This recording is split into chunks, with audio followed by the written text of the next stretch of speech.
Hello, everyone. Thank you for joining us today. I'm Liv Carter. I am going to be hosting today's webinar on remote Form I-9 flexibility changes, what to know.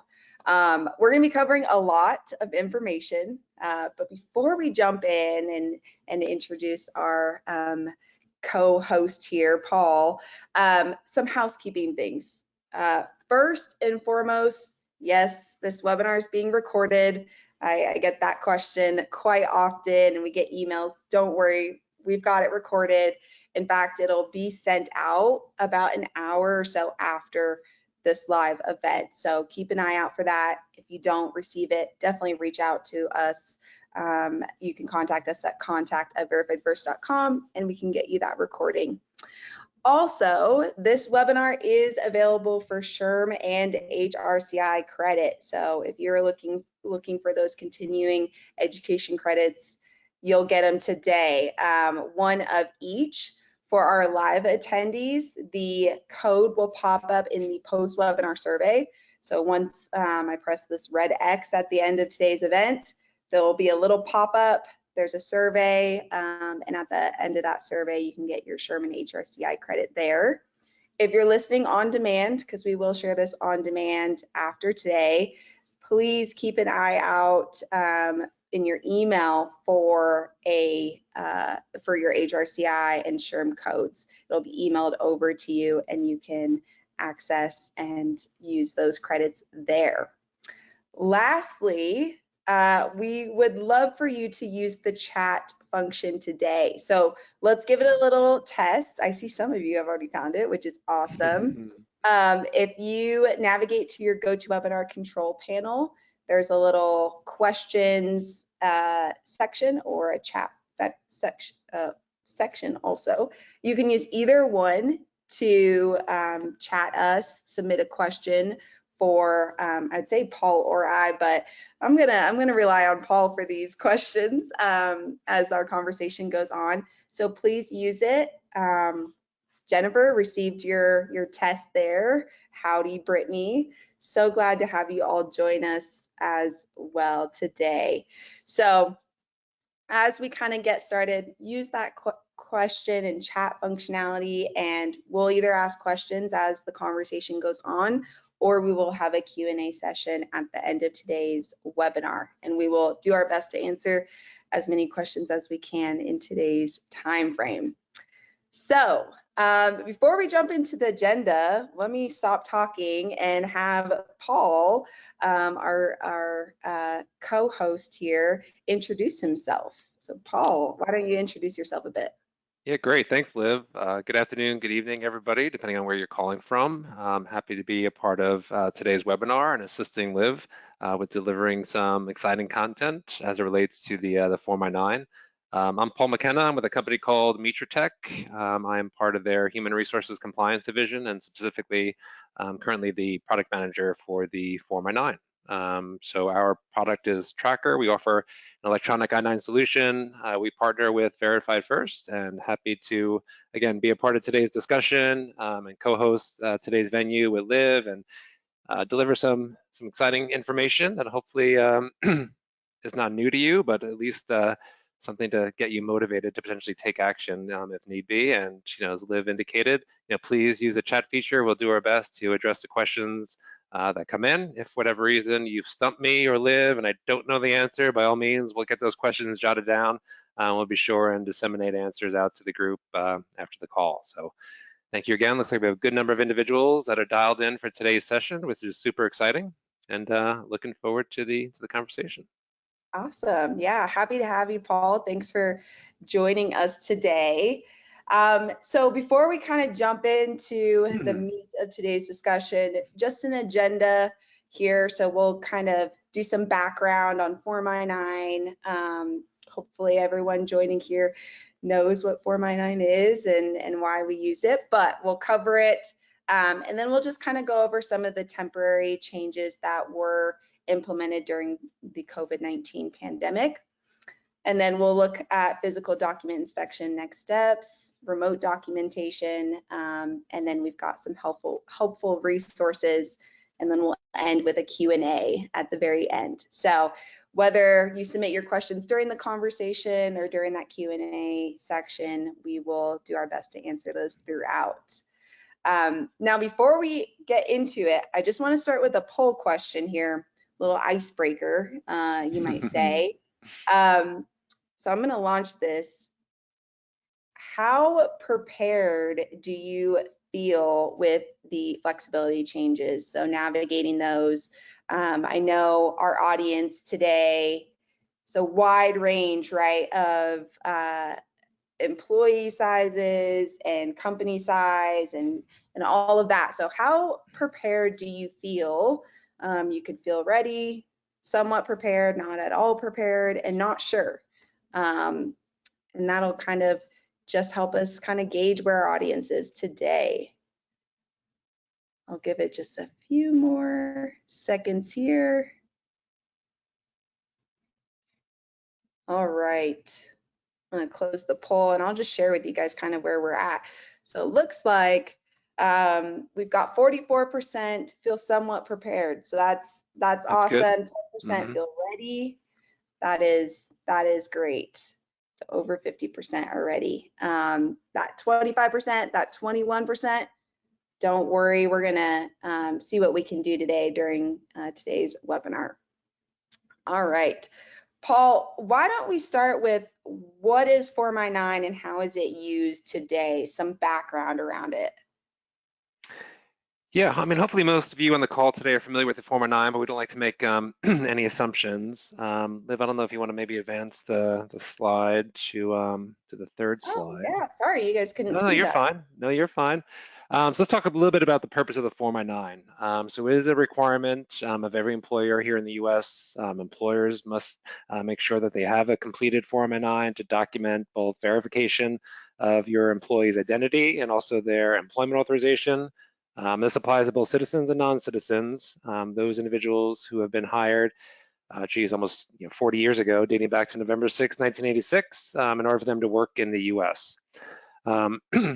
Hopefully, most of you are familiar with the Form I-9. It's a pretty basic form. It's a 2-page form. I'm going to dive a little bit now into it's kind of the components of the form to give everybody a little bit of context as far as what we're talking about here today.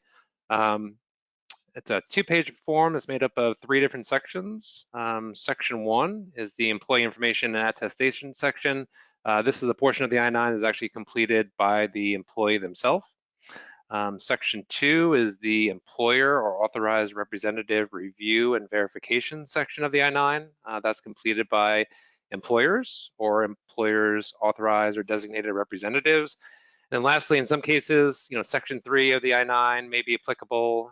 Section 3 of the I-9 is dedicated towards re-verifications. So individuals that you may employ who are here on temporary work authorization, where there may be a requirement for you to re-verify their employment authorization and in turn record that good information within Section 3 of the employee's I-9, or in some cases, if you have rehires where you potentially may be eligible to salvage the employee's or rehire's original I-9 and simply record that rehire event within Section 3 of the I-9. And again, that's also a function that's that of the employer or an employer's authorized or dedicated representative, designated representative. So here we are just kind of touching on just kind of the layout and the content of the form itself, the different sections of the I-9 and really what they mean and what they drive. The next slide, we're just going to talk about some key compliance deadlines and timeframes associated with the I-9 itself. So this is a nice little chart that I actually stole from the USCIS I-9 Central website. So if you're not familiar with I-9 Central, you should start Googling it. There's a link here at the end of the presentation where we've included that site as well. I've been with Mitratech for 10 years. It's still my go-to site when there are questions that come up that I don't know the answer to at the tip of my tongue. But this I stole directly from the site. It gives you a nice little visual. The I-9 process can be started as early as your hire's acceptance of an offer for employment. Your employees must complete Section 1 of the I-9 no later than their first day of work. The employees need to provide documentation to their employer that speak to their identity and work authorization. And then employers must record that information and complete Section 2 of an employee's I-9 no later than 3 days from their start date.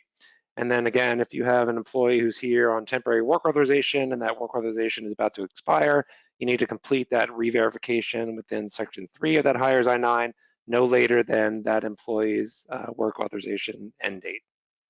So again, just some key timeframes and dates to make sure that the group is aware of before we kind of dive into the I-9 flexibilities that were introduced as a result of COVID, and now changes that are being introduced related to those flexibilities. So Liv, if you want to go on to the next slide. Yeah, and Paul, real quick, Yeah, we do have a question yeah, actually. sure. Gabrielle is wondering if we rehire someone more than once, can we still use the original I-9 or do they need a new one because Section 3 has already been filled out once? Now you can use an additional Section 3, but it really just depends on the timing of that rehire event as it relates to when their original I-9 was completed. There's a 3-year threshold that applies. And you also need to factor into whether or not there's been a new form revision that's been introduced since the rehire's original hiring event. Okay, awesome, I would say great. these days, though, in most cases, employer, I mean, depending on a variety of different I-9 solutions out there that exist today, I'd say most employers today, not all, but most employers are completing new I-9s for rehire events. But again, there are plenty of use cases where you still may be able to leverage the employee's original I-9 and simply record that rehire event within Section 3 of their I-9. Okay, awesome. And then one other question before we move on. Mhm. Can you complete an I-9 page 2 prior to the employee's start date? Yes, that's totally permittable. In fact, we're seeing, you know, back in the day in the kind of traditional excuse me, company model, employees would show up for work, right? So employers would have traditional brick and mortar buildings. Well, the landscape has changed probably over the last 20 years, and we see more of a shift towards a more kind of remote, virtual organizational model. And knowing that you can initiate or begin the I-9 process as soon as that employee has accepted their offer, we're seeing a lot more cases of I-9s that are being completed well in advance of an employee start date. Obviously, if you're in industries where there's potentially, you may have a high volume of no starts. That's something you may want to consider as far as the timing, as far as when you initiate the I-9 process. And what I mean by that is, if you're onboarding somebody today and maybe their start date isn't for a couple months, and you potentially are in an industry where you may have a good number of no starts, you may want to wait until a little bit closer to the employee's start date before you initiate the process. But no compliance concerns with completing Section 1 or 2 of the I-9 in advance of somebody's start date. Great questions. I love it. Love it. Yeah, Love it. great Keep them coming question. in, Liv. We'll do our best to get them all answered. Yeah, absolutely. All right, there are some more questions, but I think we're going to cover them. So if we Yeah. don't, we'll revisit the queue. Yeah. Just do your best to keep an eye on the questions that are coming in. Use your discretion as far as, if you want to interrupt me and let's stop. And, we live and breathe this every day, but for people that are, attendees on this webinar, they may not. So we definitely want to make sure they have an opportunity to get the most out of this webinar. Absolutely. So last thing I want to touch on is specific to Section 2 of the Form I-9, because this is really going to be the key subject matter when we kind of shift towards the I-9 flexibilities that were introduced resulting from COVID and the change now to those I-9 flexibilities. So completing Section 2 of the I-9, again, that's the responsibility of you as the employer or potentially your designated or authorized representative. It's the employer review and attestation section. Specific to the employee's responsibilities. So employees must present unexpired original documentation that shows their employer their identity and employment authorization. So there's a list of acceptable documents that USCIS publishes that highlights the List A documents to attest to an individual's identity and work authorization, List B documents that attest to an individual's identity, and finally List C documents that attest to their work authorization. So those documents need to be valid and unexpired at the time of inspection. They don't necessarily need to be valid at the time of the employee start date. They need to be valid at the time of inspection. So what I mean by that is, if Liv is hiring me and say I'm starting up August 1st, and I present to her documentation today, and my documentation is valid through July 22nd, those documents can still be accepted for the I-9, even though I may not be starting until August 1st. So the key thing here is just to make sure that the documents are valid at the time of inspection. Moving now into the employer's responsibility, an employer or their authorized representative, they complete Section 2 of the I-9. And today now we're going to talk a little bit about the flexibilities that were introduced related to COVID, but just in general, documents need to be physically examined by the employer, and the form needs to be signed. And when we speak about physically examining documents, really the individual who's completing that physical examination, they just need to make sure that documents reasonably appear to be genuine and to relate to the employee who's presenting it to you. So you're not expected to be document experts. You're not expected to be trained on, what could potentially be a fraudulent document. Your responsibility is basically just making sure that the documents reasonably appear to be genuine, and that they relate to the employee that's presenting it. If for whatever reason you determine that the document does not reasonably appear to be genuine and relate to your employee, then you need to allow the employee to present other documentation from that list of acceptable documents that I described earlier. Okay. Let's We stop for do a second. Yep, go ahead. I was like, we do have some questions Oh, here we go. Here we go. covered. So Michaela's wondering, do we have to re-verify if the employee's Section 2 documents have expired since their I-9 was completed? It depends. So Right. if the hire is a U.S. citizen, then there's no re-inspection of documents that need to take place once those documents expire. So again, going back to the example I gave earlier, if Liv is hiring me effective August 1st as my start date, if I present to her my U.S. passport as an acceptable List A document, and let's just say that U.S. passport expires a year from now, fast forward a year, there's no additional action that you need to take on my I-9. Now, if I'm an individual who's in the country on temporary work authorization, and that work authorization documentation that I provided to Liv is set to expire at some point in the future, then yes, there is a re-verification that needs to take place. Basically, you need to ask that employee, and in most cases they're foreign nationals, to present to you updated documentation that shows their continued ability to work in the U.S., and then you would record that document data within Section 3 of that employee's I-9. There's no reinspection that needs to be done on any type of identity documentation. So if that employee had presented to you a List B and a List C document, basically all you're doing is re-verifying just a work authorization component tied to that employee's I-9. Okay. Awesome. And then this is an interesting question. Angela submitted this. If the documents are identified as fraud, are there legal requirements for an employer beyond not hiring that employee? That's probably beyond my area of expertise. I would say for those types of questions, you should really pose those either to your internal, external counsel if you have any, employment law resources at your disposal that you can tap into. I'm really not at liberty to kind of offer guidance as related to that particular question, but it's a great question. It's an Great important question. one. I'm sure it happens today. Probably not in Yes. my world per se, but for those of you that are on this webinar who have been in those seats and inspecting documents, I'm sure that scenario may have crossed your desk at some point. Yeah, absolutely. Great question, Angela, and I think good for everyone to kind of be aware of.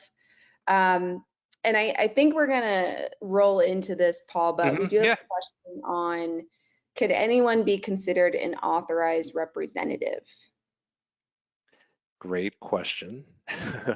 So there is limited guidance that's out there today as far as the exact criteria as far as who can serve in this quote unquote role as an authorized representative. What is clear is that the employer in all cases is ultimately responsible for the I-9. So knowing that, employers sometimes take different paths as it relates to getting I-9s completed when in fact they're not able to meet with that employee. We have recommended criteria that we use, we being Tracker, again, we're an electric I-9 provider or solution. We have remote workflows where we tap into utilization of authorized representatives. Typically, we recommend that it be somebody that's over the age of 18, that is able to read and understand instructions, is able to operate on a computer or a mobile device, and basically participate. Back in the day when COVID first hit, when everybody was kind of sheltering in place, we believed at the time that it would probably be permittable to pursue going to a family member, because obviously people weren't freely congregating outside of their household, but employers were still hiring, which was great. We didn't see a slowdown there. But now that those kind of shelter-in-place provisions are kind of long behind us, we don't believe it's a best practice to go to a family member, but we leave that decision up to every employer that we have a relationship with that uses our application. Our position is to always go with whatever your legal counsel advises on the matter. Yeah, it's a great question, though. I know there were a couple of them.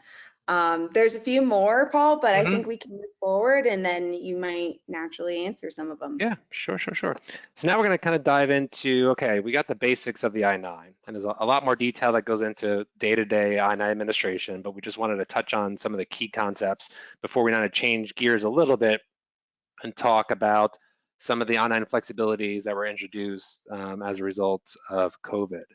So depending on those of you that are on the call, maybe the current position that you're in today, how long you were in that position, where you were back in March of 2020.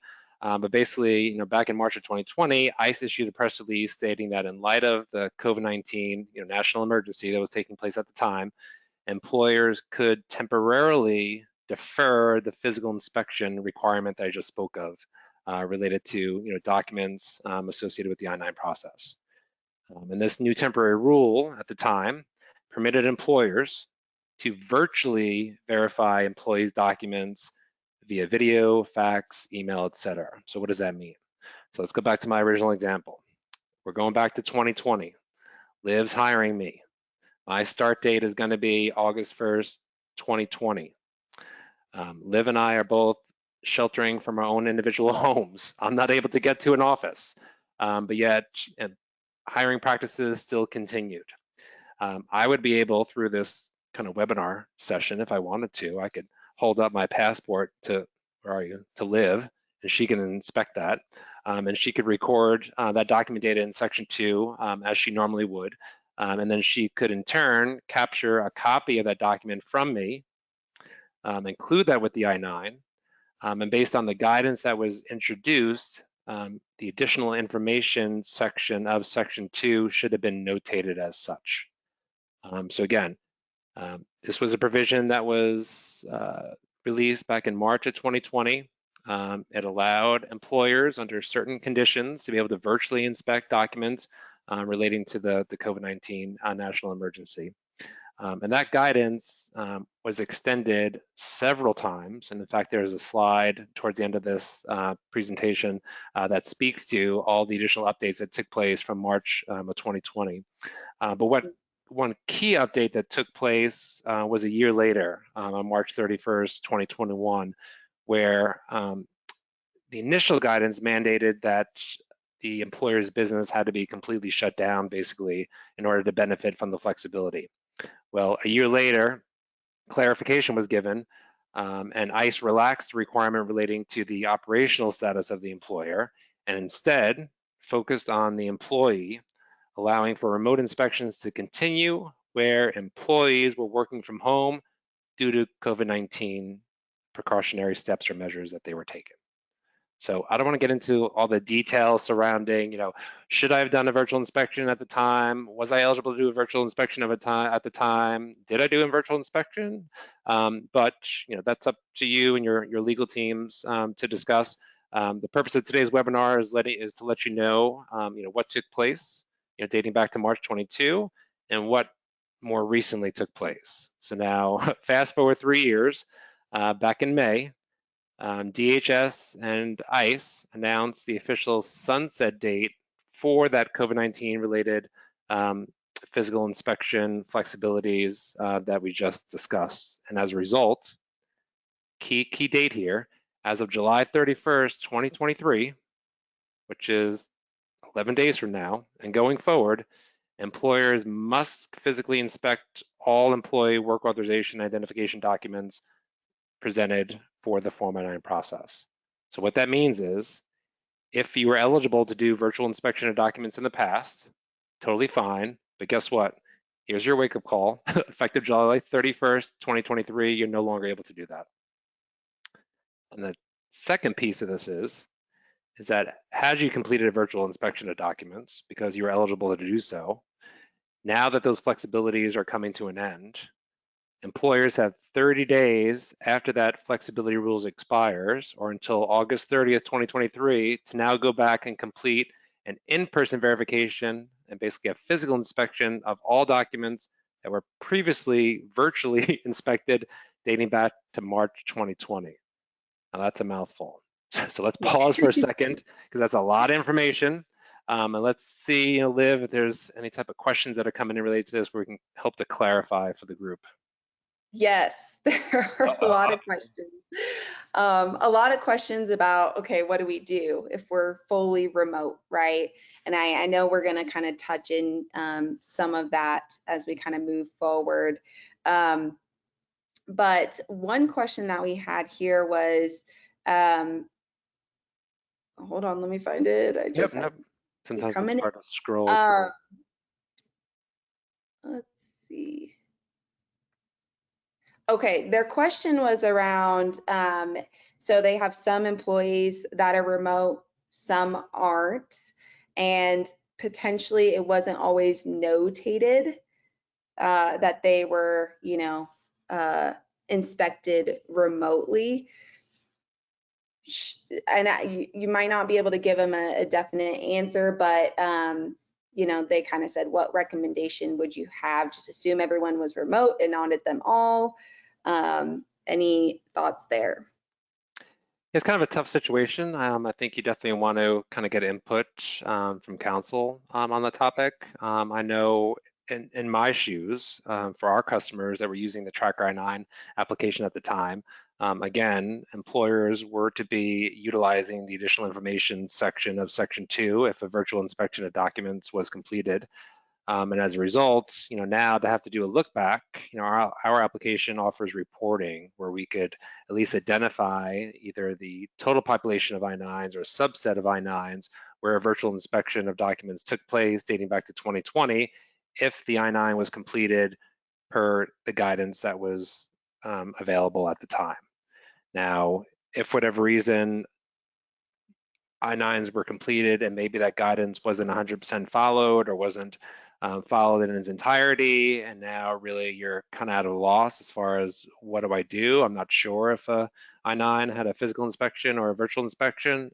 Again, I would discuss that with your counsel and see what the best steps are for you to take in that situation. Awesome. Yeah, it was a great question. For those of you that have been in the space for a while, there's a lot of gray area when it comes to a lot of these regulations. Oftentimes there are several use cases and edge cases that may not be taken into consideration when guidance is published. And so that's when we rest to our legal resources to help interpret some of those regulations and advise on the best go forward approach. Absolutely. Paul, one question we have here, again, kind of that those that were using the flexibility. Elizabeth is wondering if we're using an electronic I-9 software, can we ask folks who were hired during the physical exemption period to just complete a new electronic I-9? Again, so the answer to that question is really going to, your best bet is to elicit some input from counsel. I've spoken to a lot of employers that are in a lot of very similar but slightly different situations where you have things that need to be looked at based on how your company is just organizationally structured, and then also what your current I-9 solution is today, whether it be paper or electronic. If it's electronic, what are the capabilities of that electronic I-9 provider as well. I would say, based on history, it's usually the position of USCIS has been, don't just create a new I-9 because it's easy, right? It might be the easier approach to take. But sometimes you could potentially be limited where maybe that's your only recourse. So again, we have worked with employers. I do see them, completing new I-9s where it makes sense for them to do so. But I would say that's probably your last resort. Okay. But again, if you have legal counsel that you can tap into to pose that question, definitely go with their guidance and their advice. Nothing that Liv and I discussed today should ever be interpreted as legal advice. But we love the questions, and we'll do our best to answer them based on our experience and working in the space and interactions that we've had with customers who are probably in similar situations to yourself.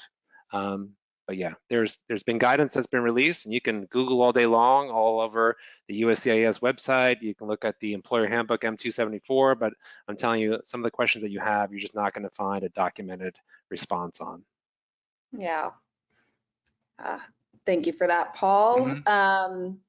Another question here, what if the person who virtually verified the documents is no longer with the employer? Any direction on how to proceed there?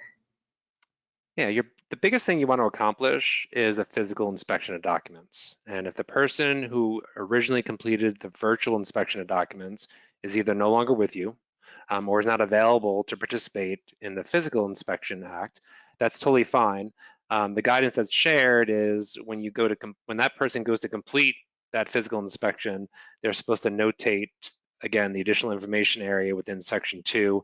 And if it happens to be somebody different, then the guidance is for that individual to completely spell out their name and also provide their title when they're including that documentation in that additional information section. And on a slide that we'll get to here towards the end, there is a Q&A page of USCIS that kind of speaks to what steps that you should take depending on the scenario. And this is one of those Q&As. So good question. I'm glad the group is thinking. Yeah. Just to think about your world today, and if you were tasked, and it's understood that you may not be personally responsible for your company to complete these physical inspections, but if you were, what questions would you have to be able to achieve this within a very short window? Right. Yeah. One more question before we kind of move on, because I think some of these questions, again, I think we'll answer. Covered? Yeah. Yeah. Marina was wondering, are there any exceptions to the physical inspection requirements? The only exception I can think of is if you previously completed a virtual inspection of documents and now that individual is no longer with your company. So that individual has since separated. What do you do with their I-9? Well, and again, there's a Q&A that speaks to this, but basically if that individual is terminated, the guidance as it stands today indicates that you should provide an explanation in the additional information box within section 2 and also include that individual's date of termination or separation. So that's really the only exception I can think of, if that's kind of where you're going with the question. But other than that, for everything else, you should be having to do a physical inspection of documents. Okay, awesome. Well, I think some of these other questions we'll probably answer as we move forward. Okay, you want to go to the next slide? Perfect. All right, so what are next steps for you as an employer if you're impacted by this? So first off, you do not need to wait until the temporary flexibilities today come to an end, right? So if you're just now made aware of this, and maybe you didn't know until this webinar, which it's kind of bittersweet in a way, it's kind of good, kind of bad. You do not need to wait until those flexibilities end before you can start, going back for those I-9s where you've done a virtual inspection of documents and now begin completing a physical inspection of documents. So you can start that as early as today if you need to. In fact, we encourage that to do that as soon as possible because there's a deadline that's been published, which is you need to complete that physical inspection of documents for all I-9s where you previously did a virtual inspection of documents by August 30th, 2023. Now, we'd also say that if for whatever reason you can't make that date, and again, inquire with counsel, but you should not just stop your activities because now that date has been met, right? So if now it's August 31st or it's September 1st and you still have I-9s where you were not able to get that physical inspection completed, we would recommend that you still continue taking those steps or actions to get those physical inspections done, even if it's after the August 30th deadline. And then as far as specifically what you need to do in order to stay in compliance, we had a question about this earlier. Well, first off, you need to identify what's the population of I-9s that we're even talking about here today. And that might be easy for some of you and maybe not so easy for some of you, but you first need to understand what the total impact is. From there, you need to understand whether or not you're going to be able to accomplish that physical inspection of documents on site via one of your brick and mortar buildings that you may own or lease, or if you have individuals that are remote employees where maybe they're not able to come into one of your buildings, or maybe you don't have a brick and mortar building, because there are employers today that physically don't have brick and mortar buildings. They operate truly in a remote capacity. You should begin thinking about, well, who can complete that physical inspection on your behalf, utilizing that quote unquote authorized representative. So you need to start thinking about that as well. And then finally, you need to take action to complete that physical inspection of documents no later than August 30th. But again, going back to my point that I made earlier, if for whatever reason you can't make that deadline, we still believe it'd be in your best interest to continue the activity that you're taking in order to show that you're making best faith efforts to run and manage a compliant I-9 program. So let's pause there to see if we have any questions related to this slide. Yeah, so we do have a lot of questions, just in general, but Mm-hmm. here's a question we have. Can you give an example of authorized representatives? I know you kind of briefly. Yeah, let me give you an example. So again, Yeah. Liv's the hiring manager. Liv, I believe you're in Florida, right? No? Colorado. I wish I was Colorado? in Florida. Why do I think you were in Florida? I think I'm thinking one of our Love the beach. another partner of ours. But okay, so Liv is in Colorado. Love Colorado. I'm in Georgia. And so if Liv needs to complete a physical inspection of documents for my I-9 today, and she does want to fly me out to Colorado because maybe there's cost implications for doing so, and she needs to find an authorized representative, well, what do you do? Well, Liv, if she's never lived in Georgia and she doesn't have anybody that she knows in Georgia, she's probably going to be kind of limited. But for me personally, I've been in Georgia since '95, aging myself now. And so through those almost 40 years that I've been here, I've got a professional network of individuals that I've grown to know over the last few decades. I've got a personal network of individuals that I deal with. So there are people, even my neighbor, who I could potentially go to in order to assist with this process. Now, an employer may want to come up with their own criteria. Going back to a previous question, as far as who should this authorized representative be. But again, there's limited guidance on there. I'm probably not going to want to go to my 10-year-old son and ask him to participate in the process, right? That might be a little conflict of interest there. But and my employer, Liv, may be comfortable with me going to my neighbor in order to get that physical inspection of documents completed. Again, whether or not that's possible, it really depends on your current I-9 solution. If you're using an electronic I-9 provider, what are the capabilities of that I-9 provider? I can speak to what Tracker can offer, but I may not be able to obviously offer guidance if you're using a different electronic I-9 solution.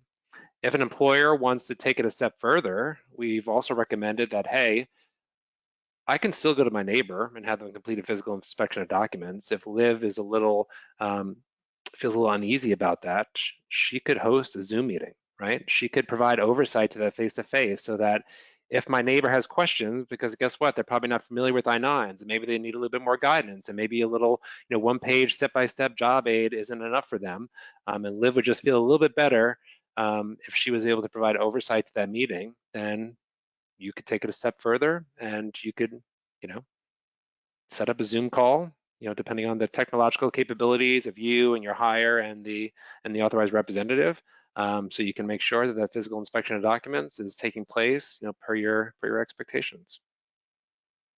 And that was actually another question we had about the, can it be an electronic um, I-9, or sorry, in person, verified in person, but done so online still. Hmm. So awesome.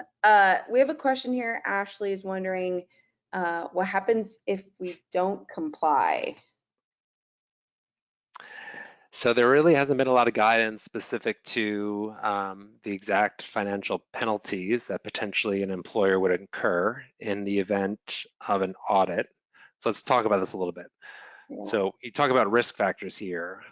So first off, you would have to be issued an audit, right? And then you'd have to turn over your I-9s to an auditor, and then an auditor would have to ascertain potentially whether or not there was an I-9 where you completed a virtual inspection of documents, but then never completed that physical inspection of documents.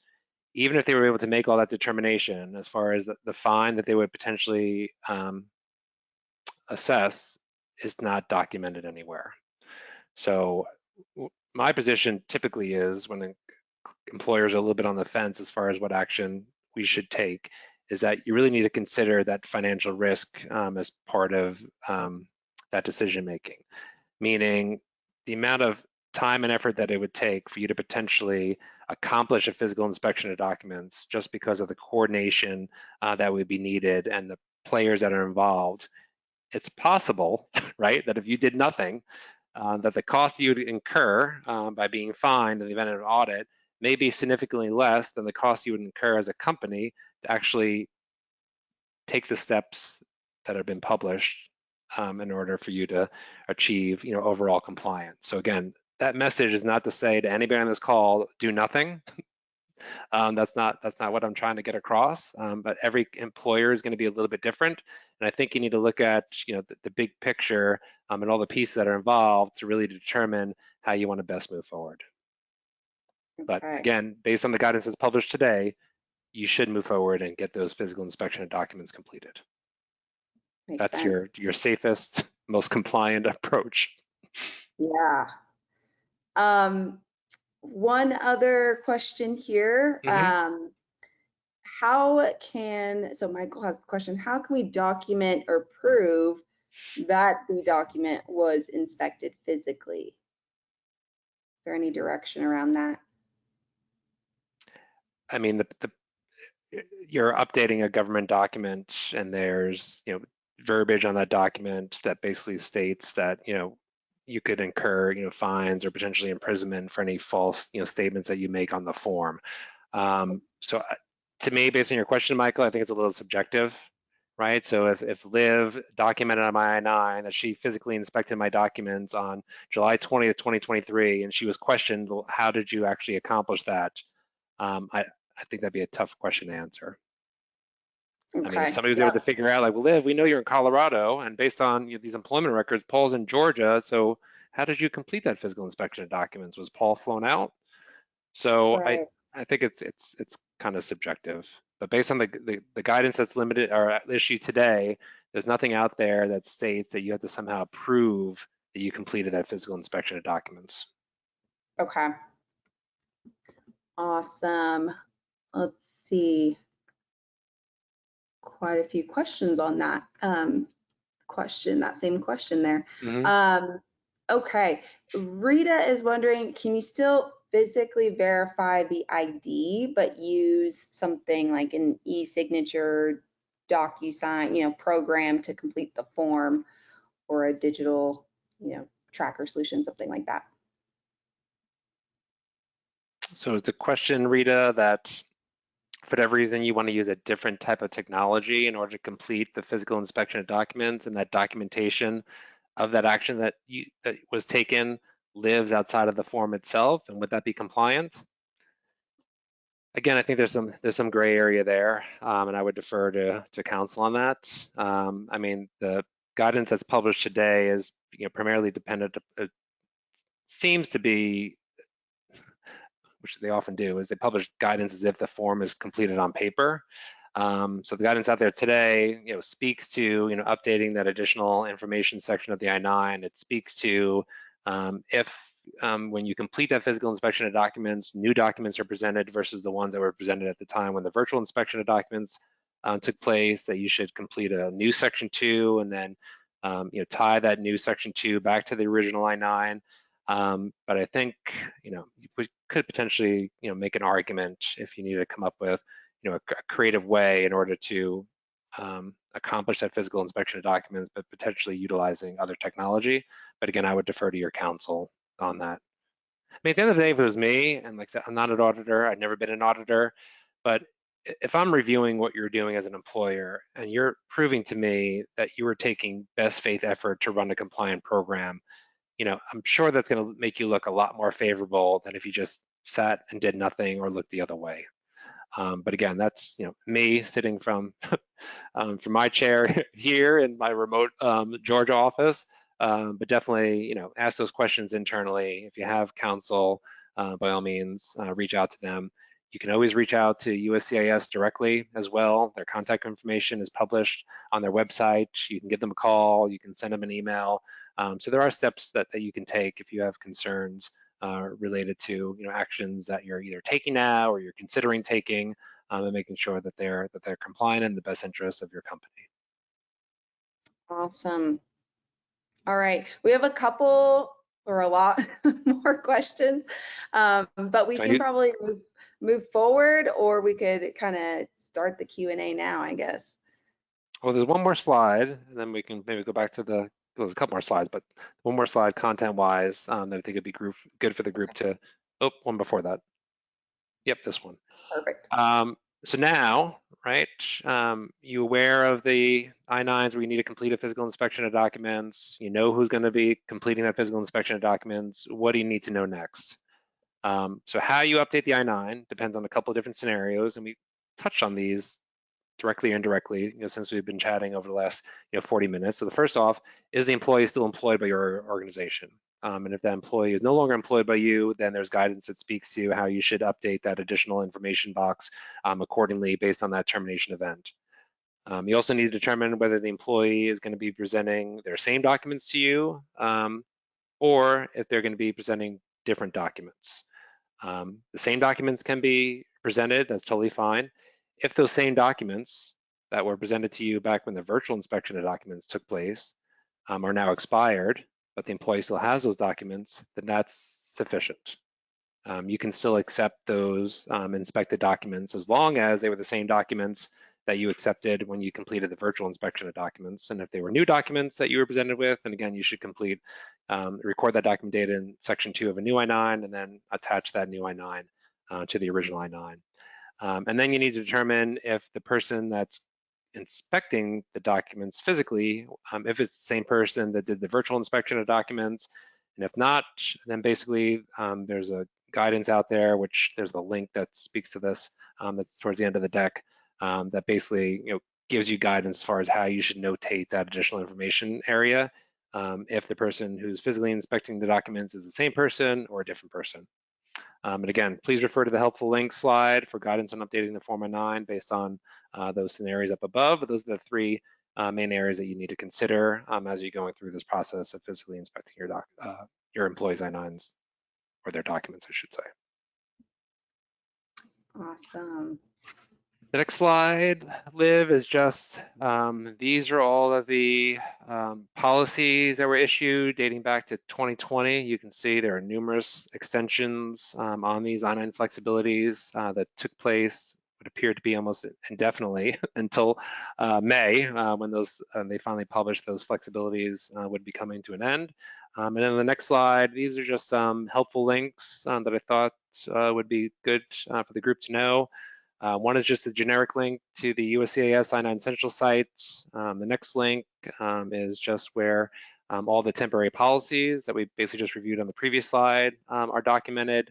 There's also a link to the various questions and answers that you may have related to COVID-19 and the I-9 flexibilities that were introduced. There's a link to the actual article that speaks to the end of the flexibility requirement, and then there's guidance specific to what to do next. And then lastly, there's an article. So depending on the research that you do, there's a lot of information that's available out there to the public This was a great article that we came across that was published by a law firm by the name of Seyfarth.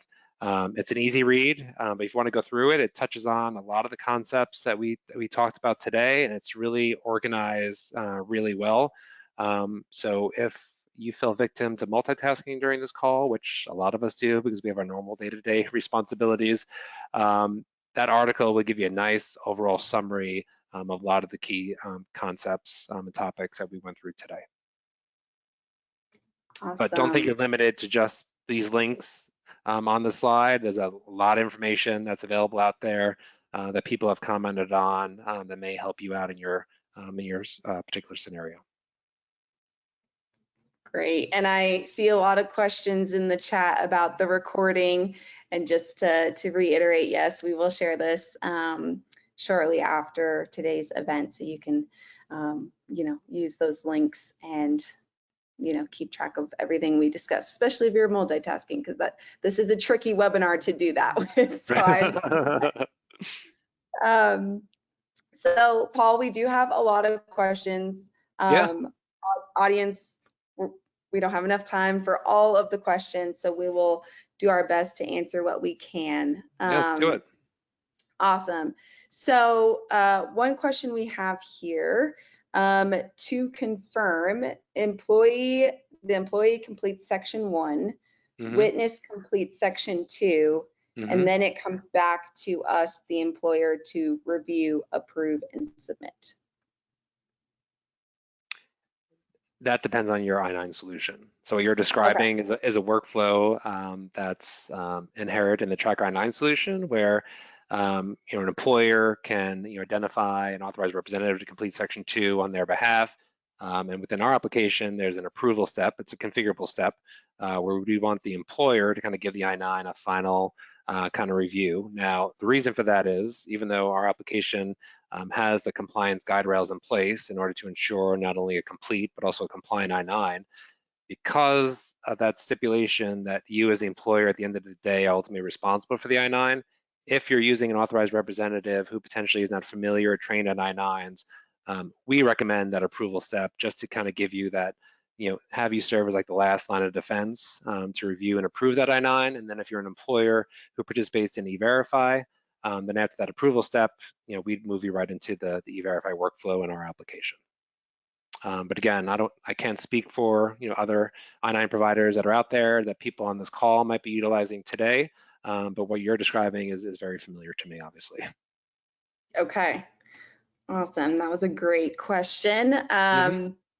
All right, here we have one. Using an authorized representative does not count as virtually reviewed document, correct? Virtually reviewed refers to holding up a document in a video call or something similar.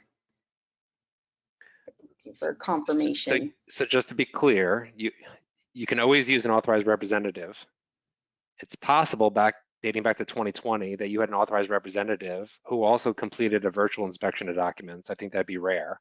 So I can't say that in all cases an authorized representative completes a physical inspection of documents, but I will say that's basically the goal or the concept, is that you're relying on somebody other than you as an employer who the employee can meet with face-to-face, where that employee can present to that authorized representative their identity and work authorization documents.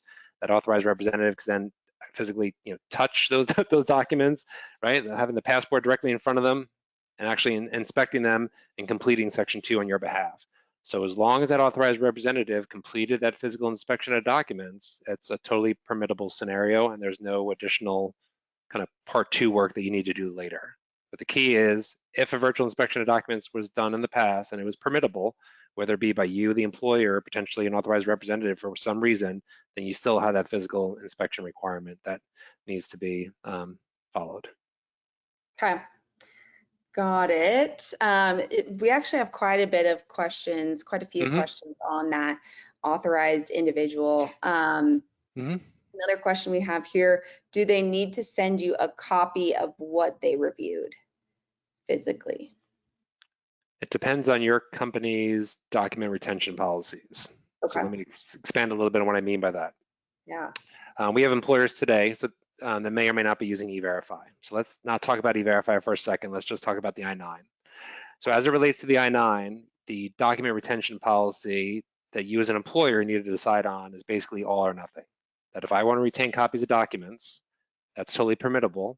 I just need to make sure that I'm doing so across all hires and across all document types, so that I'm not participating in any type of discriminatory activity, right? So it's all or nothing. Okay. So that's pretty clear. And it doesn't matter if you're using an authorized representative or not. It's your company's document retention policy that governs how that I-9 should be completed. So Okay. all or nothing as relates to the I-9. Now let's say add a slight layer of complexity on top of that. If you're an employer who uses E-Verify.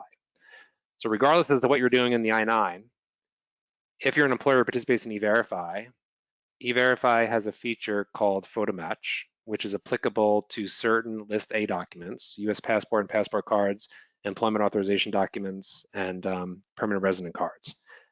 For E-Verify, E-Verify has a requirement that states that you, the employer, whether it be you or your authorized representative, should be retaining a copy of both the front and the back of that document, or in the case of a US passport, the passport ID page and the passport barcode page. So basically, at the end of the day, an employer is using E-Verify and needs to decide, am I going to retain copies of all documents, or am I just going to retain documents to satisfy E-Verify photo match? Whatever approach you take, you just need to make sure that you're doing so consistently, again, across your entire portfolio of I-9s. Okay. And you brought up E-Verify. We've had quite a few questions on E-Verify. One of them being, can the use of E-Verify replace the physical inspection? Not today. Not today. Yeah, that's a No. great question though. So just to give a plug to E-Verify, E-Verify is a free service. There's no federal requirement for you to use E-Verify unless potentially you're an employer who has government contracts. And sometimes in those government contracts, there's stipulations where you as an employer need to be using E-Verify for potentially those resources that are going to be working on that federal contract. In some cases, there are state requirements where you as an employer may be required to use E-Verify. From my perspective, it's a great service. It gives employers kind of reassurance that they're hiring individuals who are work authorized. It's a free service. Most I-9 providers, specifically Tracker, where I work, we have an integration that exists with E-Verify. I would say most employers today that are coming on board using our software are using E-Verify, always exceptions. But if you're curious about E-Verify, I recommend you just do a Google search, go on the E-Verify website, do a little bit of reading to find out if it makes sense for you to potentially adopt it as a company. But no, unfortunately, just because you're using E-Verify does not free you from the physical inspection requirement. Yeah, great questions, because I know multiple individuals submitted that question. I know we're approaching time, but one more Yeah. question Yep. here. When we physically inspect, do we just add notes to the existing form or create a new I-9 form? Is there any direction on that? So again, it goes back to who's doing the physical inspection of documents and whether the employee is presenting to you their same documents or if they're presenting to you new documents. In all cases, there's an update that needs to be made to the additional information section of the I-9. If it's the same person, there's guidance that says that you should write COVID-19 documents physically examined on such and such date by your initials. If you're somebody different who's completing the physical inspection of documents where you weren't the one who originally virtually inspected the documents, they want you to write that same tagline, only instead of putting your initials, they want you to spell out your entire name and they want you to add your title. And then if the documents that are being presented to you are different from the documents that you virtually inspected, then they want you to record that document data in a new section 2 and then affix that section 2 to the original I-9. All these questions, there are FAQs on the USCIS site that speak to these scenarios. Again, that link was on the last slide of the deck. So go out there. The FAQs on the USCIS site are easy reads, but they cover a lot of these great questions that the group has today. So Yeah, some great questions, and I know we only touched the surface of the questions, so we'll do our best to get you all responses or answers to the questions that we can. I do want to be respectful of everyone's time. I know you're probably run into your next meeting. Paul, first of all, just thank you for jumping on today and sharing your knowledge and insight with us and our entire audience. No, For thank you. our audience, yeah, Thank you, yeah, because no, thank you. that's to the audience, because you made my job easier by actually having questions today. I mean, Liv and I can sit here and just regurgitate content, but Right, until we get that engagement and that interaction from the audience, that's what really makes these so much more empowering and rewarding, and justifies having future webinars put in the absolutely. schedule. So thank you for having me. Absolutely. Yeah. And for those of you that aren't aware, Verified First and Mitratech do partner together. So we do have a tracker I-9 integration. If you want to learn more about that, again, in the post webinar survey that is going to pop up in just a minute, you can request that. You can also redeem your Sherman HRCI credit there if you're joining us live. If you're watching on demand, check your email. And then, yeah, again, just thank you all for joining us, and we'll continue to send some resources your way. Perfect. That was a quick hour, Liv. I'll I, tell you I know. that. All righty. Thanks so much. Thanks Thanks, again, Paul. everybody. Appreciate your time. All right. Take care now.